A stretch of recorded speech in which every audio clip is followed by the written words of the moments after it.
Hello, welcome to physics with law.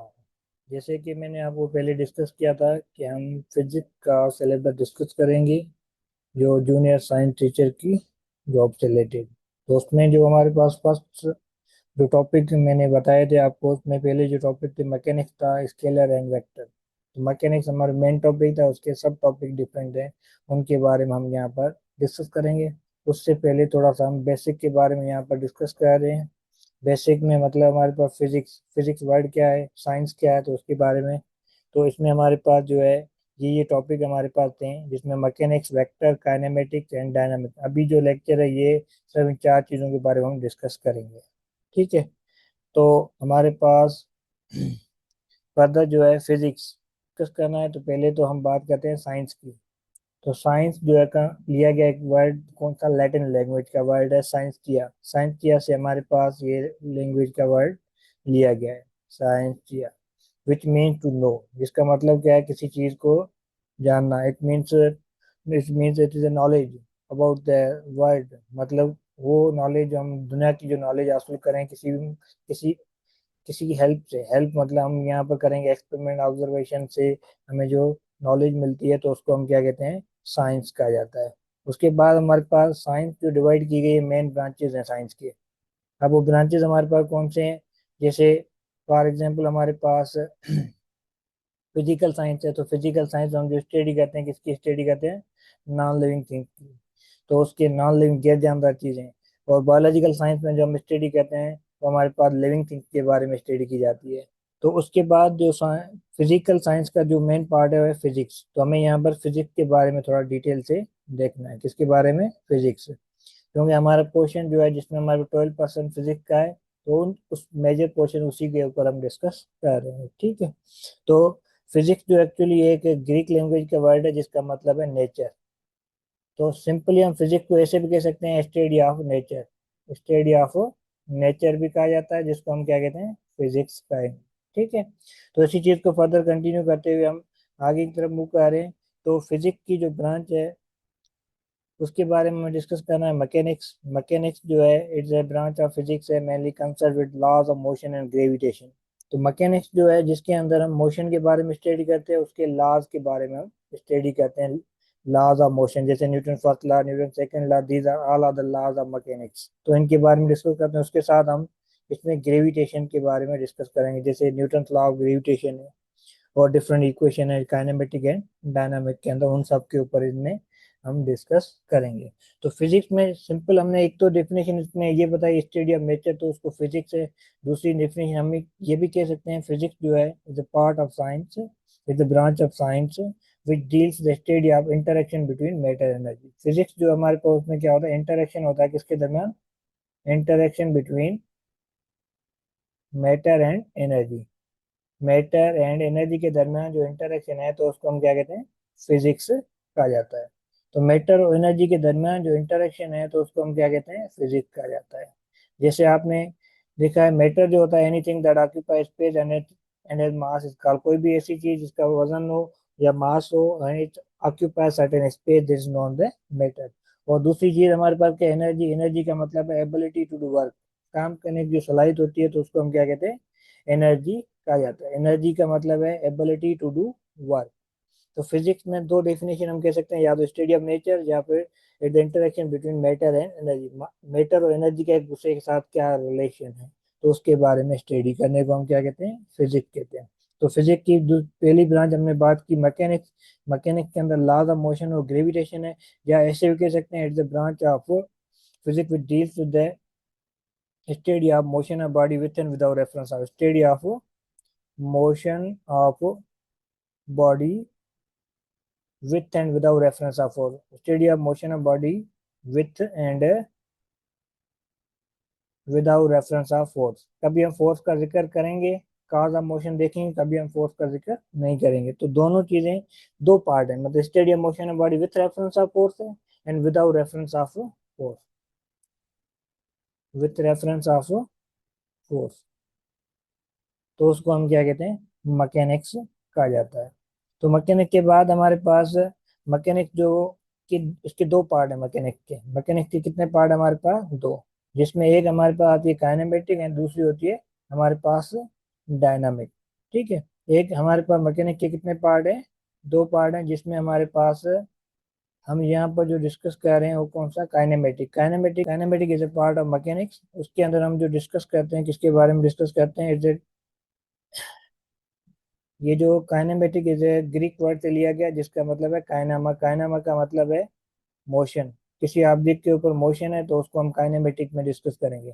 तो जैसे मैंने कहा था पहले, आपकी यहाँ पर एक डेफिनेशन लिखी थी, उसमें मैंने बताया था कि मैकेनिक्स के अंदर दोनों चीजें हम डिस्कस करते हैं। मैकेनिक्स के अंदर मोशन ऑफ बॉडी के बारे में डिस्कस करते हैं, इसके बारे में, मोशन ऑफ बॉडी के बारे में डिस्कस करते हैं with and without reference of force. तो अब मैंने कहा था इसमें दो पार्ट है, एक है हमारे पास विथ रेफरेंस ऑफ फोर्स, दूसरा विदाउट। तो विदाउट रेफरेंस ऑफ फोर्स जो है उसको हम क्या कहते हैं, काइनेमेटिक कहा जाता है। तो स्टडी ऑफ काइनेमेटिक की जो डेफिनेशन हो क्या है, the motion of object without discussing A cause of motion. मतलब हम स्टडी तो कर रहे होंगे पर उसके कॉज ऑफ मोशन को हम डिस्कस नहीं करेंगे। अगर कॉज ऑफ मोशन को डिस्कस नहीं करें तो हम सिंपली किसके बारे में स्टडी करें, मोशन के बारे में स्टडी करें। मोशन के कौन कौन से पैरामीटर हम फाइंड करें काइनेमेटिक में, जैसे आप डिस्टेंस के बारे में इंफॉर्मेशन लोगे, जैसे आपके पास स्पीड है, स्पीड के बारे में इंफॉर्मेशन मिलेगी, एक्सेलरेशन है उसके बारे में, मतलब इसमें हम फोर्स का जिक्र नहीं करेंगे। ठीक है। तो इन चीजों के बारे में जो इन्फॉर्मेशन हम हासिल कर रहे हैं तो उसको हम स्टडी करते हैं किसमें, मैकेनिक के अंदर स्टडी की जाएगी। तो ये हमारे पास मैकेनिक की कौन सी ब्रांच जिसमें हम कॉज ऑफ मोशन के बारे में नहीं पढ़ रहे हैं, वो कौन सी है, काइनेमेटिक है।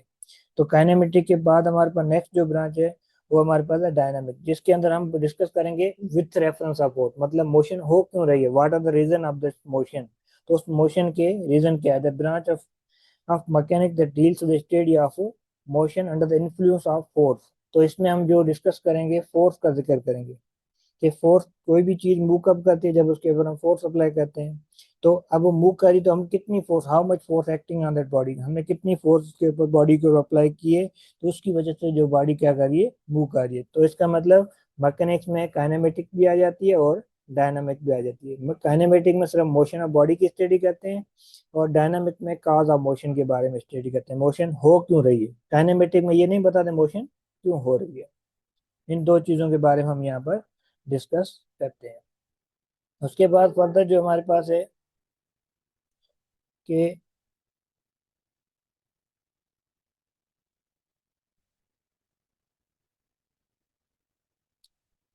उसके बाद हमारे पास, क्योंकि हम बात कर रहे हैं फिजिक्स की, तो फिजिक्स में टॉपिक तो उन्होंने दे दिए हैं मेनली। तो टॉपिक में हमारे पास जस्ट उन्होंने मैकेनिक्स दिया, तो मैकेनिक्स के पहले हमें सिंपल उसका थोड़ा सा बेसिक होना चाहिए कि हमारे पास फिजिक्स के अंदर पहले पहले चीज क्या होती है जो मेजरमेंट में हमें हेल्प करती है, वो है फिजिकल क्वांटिटी।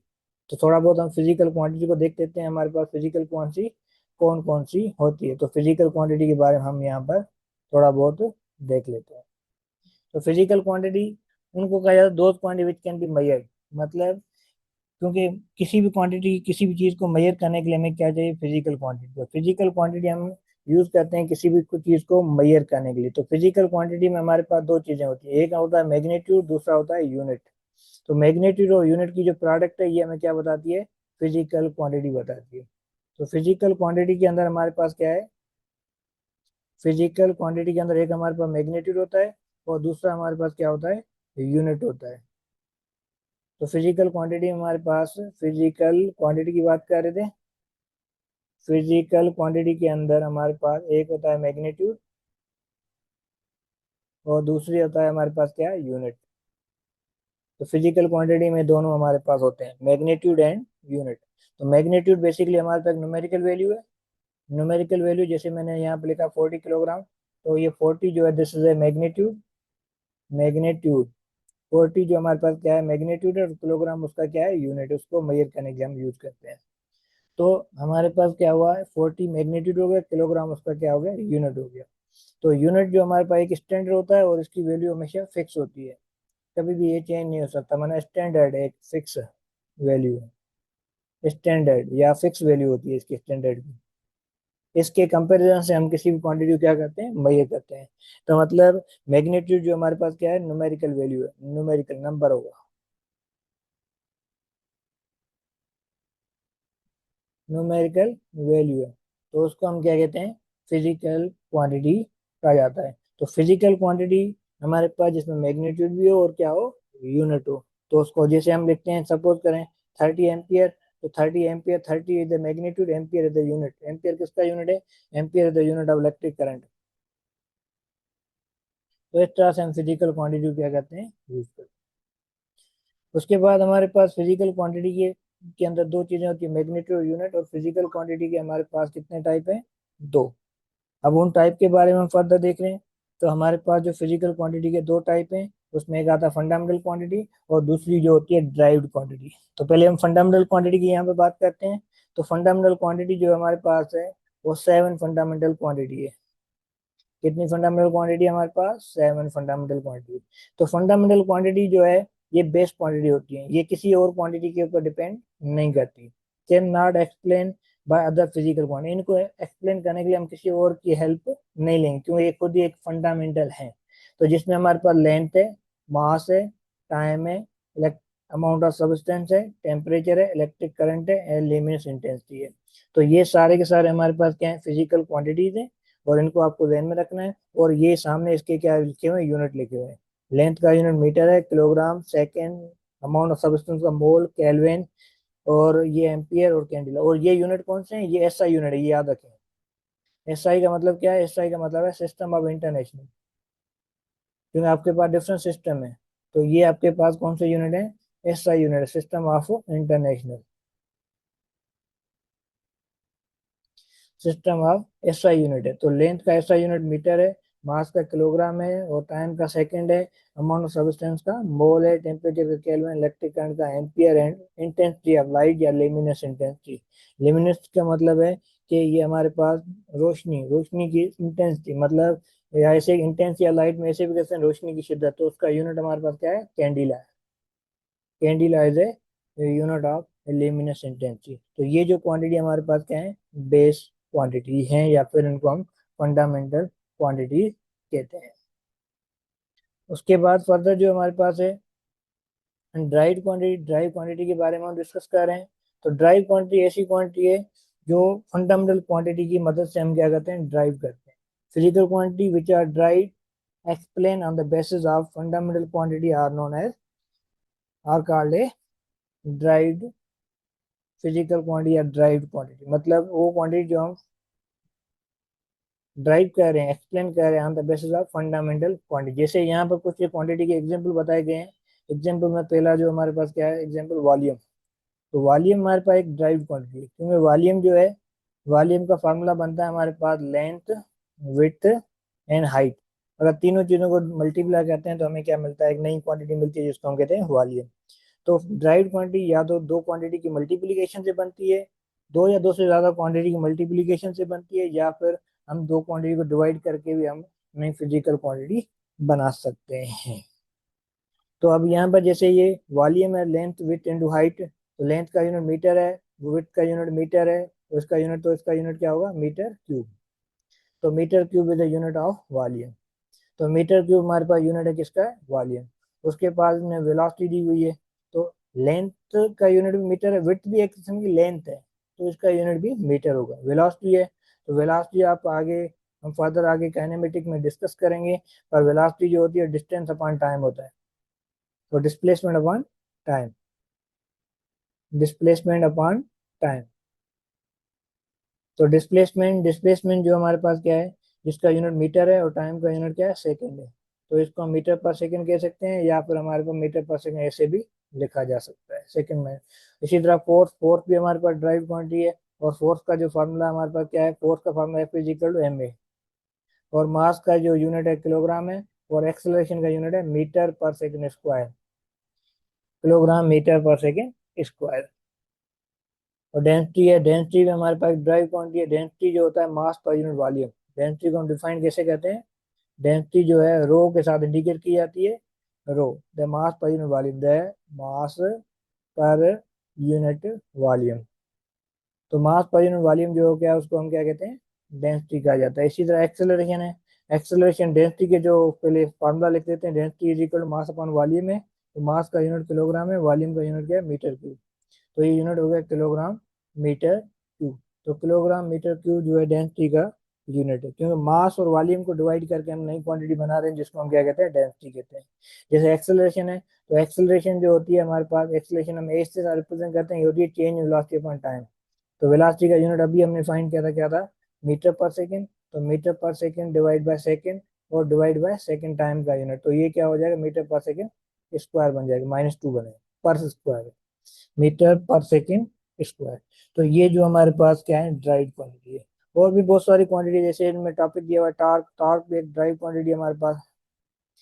उसके अलावा आपके पास इसमें इम्पल्स दिया हुआ है, इम्पल्स भी हमारे बैग पे क्या है, ड्राइव क्वांटिटी है। उनको फर्दर हम आगे डिस्कस करेंगे। तो हमारे पास क्या डिस्कस किया, फिजिकल क्वांटिटी। फिजिकल क्वांटिटी हमारे पास जो क्वांटिटी हमें मेजरमेंट करने में हेल्प कर रही है उनको हम फिजिकल क्वांटिटी कहते हैं। फिजिकल क्वांटिटी हमारे पास कितने टाइप की है, दो टाइप की है, एक हमारे फंडामेंटल, दूसरी ड्राइव।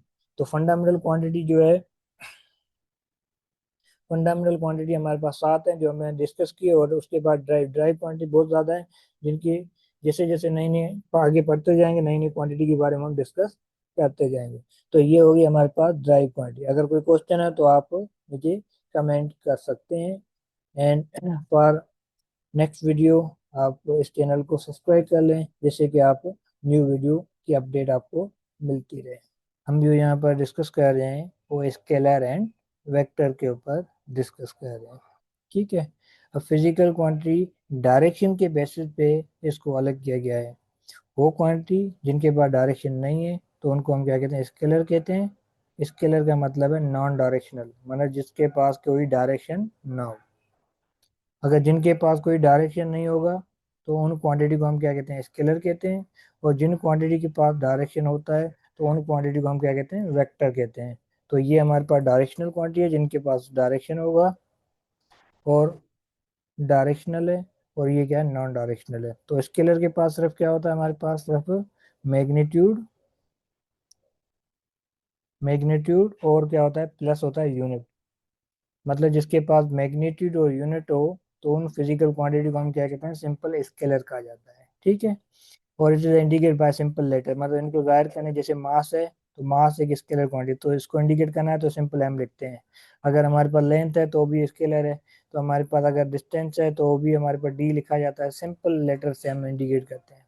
और इनको ऐड या सब्ट्रैक्ट करने के लिए हमारे पास सिंपल हम रूल यूज करते हैं।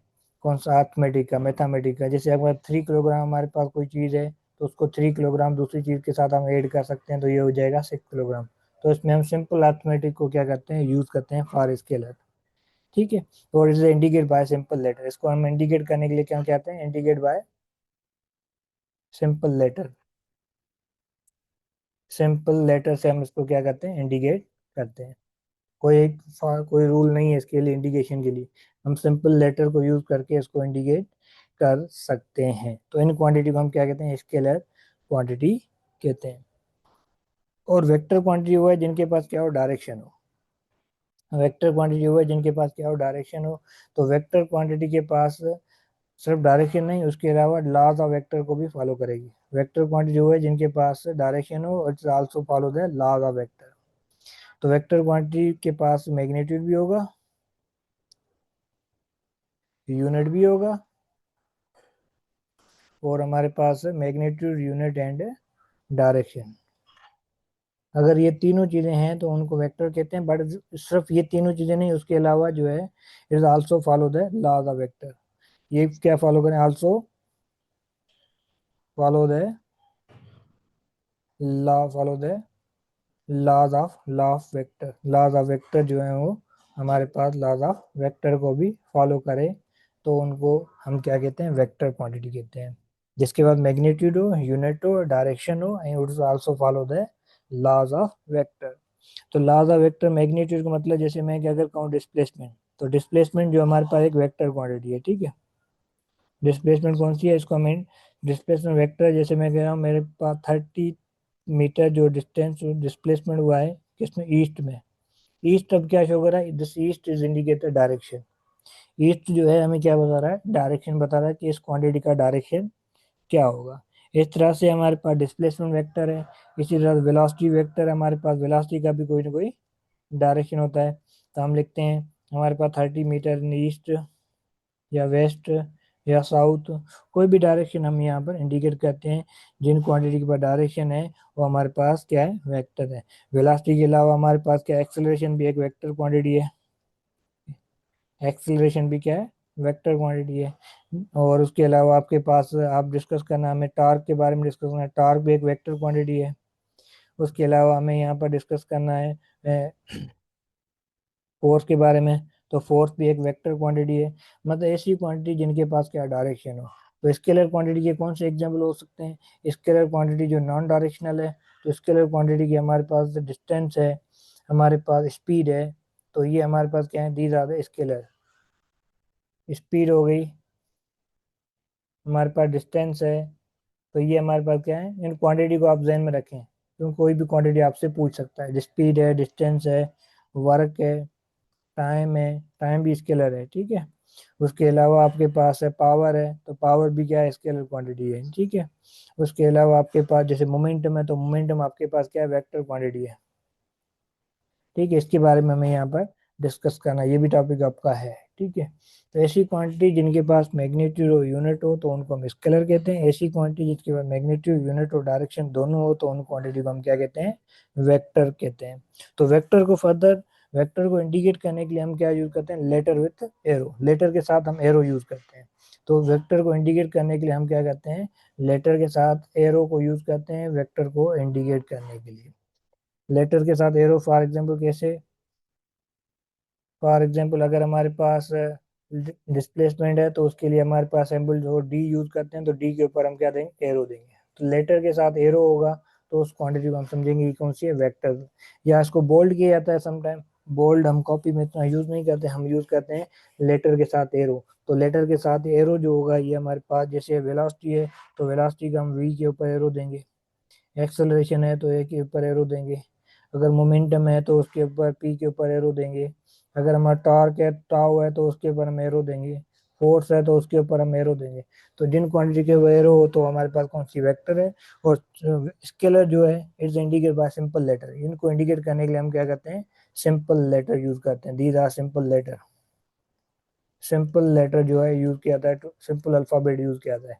और यहाँ पर क्या है, लेटर के साथ हम क्या यूज करते हैं, एरो यूज करते हैं। एरो हमें बताता है कि ये क्वांटिटी हमारे पास क्या है, वेक्टर क्वांटिटी है।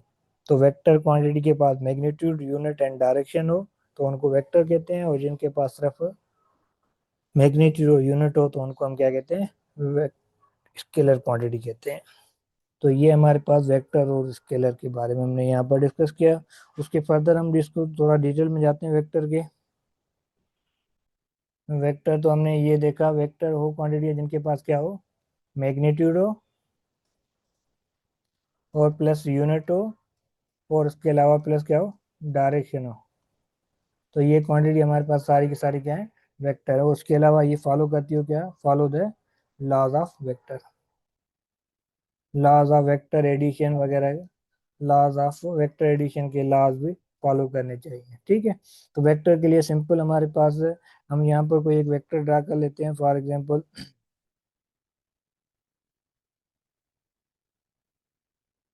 यहाँ पर हम एक वेक्टर को ड्रा कर देते हैं। फॉर एग्जांपल ये हमारे पास एक आ गया वेक्टर। तो वेक्टर में हमारे पास डिफरेंट पॉइंट्स होती है, तो उन पॉइंट के बारे में हम डिस्कस कर रहे हैं। और पॉइंट हमारे पास कौन सी होगी, एक होती है स्टार्टिंग पॉइंट, जैसे ये। तो इस पॉइंट को हम कहते हैं क्या, जिससे टेल। और एंडिंग पॉइंट को हम क्या कहते हैं, हेड कहते हैं। तो हेड जो हमारे पास क्या है, एंडिंग पॉइंट ऑफ वेक्टर है, एंडिंग पॉइंट ऑफ वेक्टर कहा जाता है। और हेड जो, टेल जो क्या है हमारे पास, स्टार्टिंग पॉइंट ऑफ वेक्टर है। वेक्टर यहाँ से क्या होता है, starting point of vector, starting point of vector. Vector यहाँ से स्टार्ट हो रहा है तो स्टार्टिंग पॉइंट है। और एरो जो है, ये एरो हमारे पास किसको इंडिकेट कर रहा है, दिस एरो इंडिकेट है डायरेक्शन ऑफ वेक्टर। एरो हमें बताता है डायरेक्शन ऑफ वेक्टर बताता है। और जो है इसकी जो लेंथ होती है वो हमारे पास किसको इंडिकेट करी, दिस इज इंडिकेट है मैग्नीट्यूड ऑफ वेक्टर। लेंथ जो है यहाँ से लेके यहाँ तक जो लेंथ है, ये लेंथ हमारे पास किसको रिप्रेजेंट कर रही है, दिस रिप्रेजेंट है मैग्नीट्यूड ऑफ, मतलब एरो जो शो कर रहा है डायरेक्शन को, और लेंथ ऑफ एरो शो करिए मैग्नीट्यूड ऑफ वेक्टर को रिप्रेजेंट कर रही है। तो इस तरह से हम वेक्टर को क्या कर सकते हैं, इंडिकेट कर सकते हैं। तो टेल जो स्टार्टिंग पॉइंट ऑफ वेक्टर है, और हेड जो क्या है हमारे पास एंडिंग पॉइंट ऑफ वेक्टर है। ठीक है, तो उसके बाद हमारे पास इसमें आता है कि वेक्टर को हम ऐड कैसे कर सकते हैं। तो एडिशन ऑफ वेक्टर के लिए हमारे पास जो मेथड है, उस मेथड को हम कहते हैं head to tail rule method. Head to tail rule method जो है, ये यूज करते हुए हम वेक्टर को क्या कर सकते हैं, एड अप कर सकते हैं। मेथड कौन सा हमारे पास, head to tail rule method है, जिसको यूज करते हुए हम क्या करते हैं, वेक्टर को ऐड करते हैं। हेड, एक वेक्टर का हेड होगा और दूसरे वेक्टर का टेल होगा, तो उसको कंबाइन करके हम डिफरेंट वेक्टर को ऐड कर सकते हैं। तो ये हमारे पास क्या है, जैसे graphical representation of vector. Vector को ग्राफिकली हम कैसे रिप्रेजेंट कर सकते हैं। अगर ये वेक्टर हमारे पास दिया हुआ है, तो वेक्टर को हम लिखते हैं कैसे हैं, अगर ये वेक्टर है तो इसको हम ए के ऊपर एरो देंगे तो वेक्टर होगा। समटाइम एक मेथड होता है जिसको हम कहते हैं direct line segment method. Direct line segment method. तो डायरेक्ट लाइन सेगमेंट मेथड में हम क्या कहते हैं, वेक्टर की स्टार्टिंग और एंडिंग पॉइंट दोनों मेंशन करते हैं। वेक्टर सपोज ओ से स्टार्ट हुआ है और ये खत्म हो रहा है ए पे, तो ये हमारे पास क्या हो गया, ओ से स्टार्टिंग पॉइंट है, टेल जो स्टार्टिंग पॉइंट और क्या है। तो इस वेक्टर को हम लिखते कैसे हैं, इस वेक्टर को हम ओ ए कहते हैं, जिसमें हमें ये पता चलेगा कि स्टार्टिंग पॉइंट ऑफ वेक्टर क्या है और एंडिंग पॉइंट ऑफ वेक्टर क्या है। तो इससे हम एंडिंग और स्टार्टिंग पॉइंट दोनों हम फाइंड आउट कर सकते हैं। अब आते हैं further head to tail method के ऊपर। तो फॉर एग्जांपल हमारे पास दो वेक्टर है, एक ये वेक्टर आ गया हमारे पास, ग्रीन वेक्टर आ गया, और दूसरा वेक्टर हमारे पास कौन सा है, रेड वेक्टर आ गया। अब इन वेक्टर को हमें क्या करना है, ऐड करना है। तो ऐड करने के लिए हम शिफ्टिंग का वेक्टर को यूज करेंगे। तो पहले हमारे पास ग्रीन वेक्टर को हमें शिफ्ट करना है। तो ग्रीन वेक्टर को अगर हम शिफ्ट करें, तो ये ग्रीन वेक्टर हमारे पास ए वेक्टर है, और जो है हमारे पास रेड वेक्टर जो है कौन सा है, बी वेक्टर। अब इन वेक्टर को हमें क्या करना है, ऐड करना है। तो बी वेक्टर को हम यहाँ से शिफ्ट करके यहाँ पर लेके आएंगे, तो ये बी वेक्टर आ गया। अब इन दोनों वेक्टर का हमें क्या चाहिए, रिजल्टेंट चाहिए। तो रिजल्टेंट के लिए हमारे पास रिजल्टेंट जो होगा वो फर्स्ट वेक्टर का आपके पास क्या होगा, हेड होगा, और लास्ट वेक्टर का टेल होगा। तो ये हमारे पास क्या आ गया कि इन जो एडिशन की हमने कि head to tail rule method को यूज करके वेक्टर को हम क्या करें, एड अप करें। तो यहाँ पर ये हमारे पास क्या आ गया, रिजल्टेंट आ गया। रिजल्टेंट किस किस का, ए प्लस बी का। ए प्लस बी का जो रिजल्टेंट हमारे पास आ गया, ये रिजल्टेंट वेक्टर है, रिजल्टेंट बराबर ए प्लस बी। ए भी वेक्टर है, बी भी वेक्टर है, इन दोनों का जो है एडिशन से हमारे पास जो वेक्टर मिला, ये हमारे पास क्या है, रिजल्टेंट वेक्टर। और यहाँ पर मेथड कौन सा यूज किया, head to tail rule vector addition को हम क्या करें, यूज करें। तो head to tail rule vector addition से हम एक दो से ज्यादा वेक्टर को भी ऐड कर सकते हैं। मल्टीपल वेक्टर को आप ऐड कर सकते हो। फॉर एग्जांपल यहाँ पर अगर मैं बनाऊं, तो ये हमारे पास एक वेक्टर आ गया, ठीक है। और फिर हमारे पास जो है इसके साथ हम दूसरा वेक्टर को कंबाइन कर रहे हैं, ये दूसरा वेक्टर आ गया। इसके साथ हम तीसरे वेक्टर को कंबाइन कर रहे हैं, तो ये हमारे पास तीसरा वेक्टर आ गया। तो इस तरह से हम डिफरेंट वेक्टर को क्या कर सकते हैं, एड अप कर सकते हैं। तो ये हमारे पास चौथा वेक्टर आ गया। तो फर्स्ट वेक्टर का हेड होना चाहिए और लास्ट वेक्टर का टेल होना चाहिए। तो आपके पास क्या है, अब इनका हमें रिजल्टेंट फाइंड करना है। तो रिजल्टेंट फाइंड करने के लिए हमारे पास नेक्स्ट रिजल्टेंट के लिए आपको यहाँ पर फर्स्ट वेक्टर का आपका टेल होगा और लास्ट वेक्टर का हेड होगा। तो जो ब्लैक कलर की लाइन आई, ये आपके पास किसको रिप्रेजेंट करिए, this represent the addition of vector. तो head to tail A vector है, ये बी वेक्टर है, और ये सी वेक्टर है, और ये कौन सा है, डी वेक्टर है। इन सब वेक्टर को हमने क्या किया, ऐड किया है by use to head to tail rule addition. तो ऐसे वेक्टर जिनके पास क्या हो, मैग्नीट्यूड हो, यूनिट हो, डायरेक्शन हो, तो उनको हम क्या कहते हैं, vector A plus B plus C plus D. तो इन सबके ऊपर एरो है, क्योंकि ये सारे सारे क्या है, वेक्टर है। तो रिजल्टेंट वेक्टर क्या होता है, रिजल्टेंट वेक्टर कंबाइन इफेक्ट होता है two or more vector. The combine effect of the combined effect of two or more vector is called resultant. दो या दो से ज्यादा वेक्टर को जब हम कंबाइन करते हैं, तो उसको हम क्या कहते हैं, रिजल्टेंट वेक्टर कहा जाता है। The combined effect of two और more vector is called resultant vector. तो head to tail rule method से हम वेक्टर को क्या कर सकते हैं, एड अप कर सकते हैं। तो ये हमने डिस्कस किया बेसिक स्केलर और वेक्टर के बारे में। और इसके अलावा जो आपके पास इसमें कोऑर्डिनेट सिस्टम होता है, तो कोऑर्डिनेट सिस्टम से हमें पता चलता है कि वेक्टर की पोजीशन क्या है, जिसको हम कार्टेशियन कोऑर्डिनेट भी कहते हैं। और दूसरा इसमें आपके पास जो है वेक्टर जब होता है तो वेक्टर के हमारे पास कंपोनेंट के अंदर डिवाइड किया जाता है।